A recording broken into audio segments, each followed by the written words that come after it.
লন্ডনে IFIC bank বাংলাদেশের উদ্যোগে আয়োজিত হলো আইএফআইসি রেমিটেন্স রোড শো সভা ও ডিনার পার্টি। সোমবার আইএফআইসি মানি ট্রান্সফার ইউকের আয়োজনে এবং এফএম নিউজের তত্ত্বাবধানে এ রোড শো অনুষ্ঠিত হয়। অনুষ্ঠানে প্রবাসীদের জন্য সহজ, দ্রুত ও নিরাপদ রেমিটেন্স সেবার বিভিন্ন দিক তুলে ধরা হয়। বিস্তারিত দেখুন আমাদের চিফ রিপোর্টার চৌধুরী মুরাদের রিপোর্টে।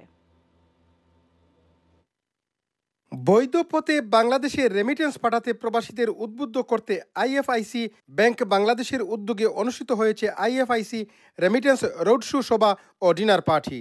সোমবার আইএফআইসি মানি ট্রান্সফার ইউকের আয়োজনে ও এফএম নিউজের তত্ত্বাবধানে পূর্ব লন্ডনের রিজেন্ট লেক ব্যাংকুয়েটিং হলে আয়োজিত অনুষ্ঠানে ব্রিটিশ বাংলাদেশি কমিউনিটির বিশিষ্ট ব্যক্তিবর্গ উপস্থিত ছিলেন। এ অনুষ্ঠানে প্রধান অতিথি আইএফআইসি ব্যাংক বাংলাদেশের চেয়ারম্যান মেহমুদ হাসাইন যুক্তরাজ্যের প্রতিটি শহরে এজেন্ট ব্যাংকিং চালু করার ঘোষণা দেন।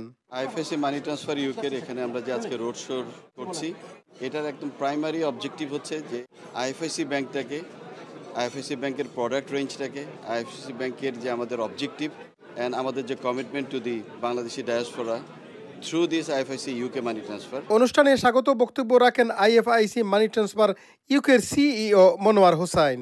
রাত দিন 24 ঘন্টা যে কোনো সময়, ইভেন আপনারা রাত্রে 1টার সময় যদি আপনারা রেমিটেন্স করেন বাংলাদেশে, ওইটা বাংলাদেশের যে কোনো ব্যাংকের অ্যাকাউন্টে উইদিন 10 মিনিটের ভিতরে ক্রেডিট হয়ে যাবে। কৃতজ্ঞতা জানাচ্ছি। একই সাথে আমরা অত্যন্ত দুঃখ এবং দুঃখিত আপনাদের কাছে জায়গা সংকুলান না হওয়া, এই বিষয়টা আমাদের ক্ষমা সুন্দর দৃষ্টিতে দেখবেন।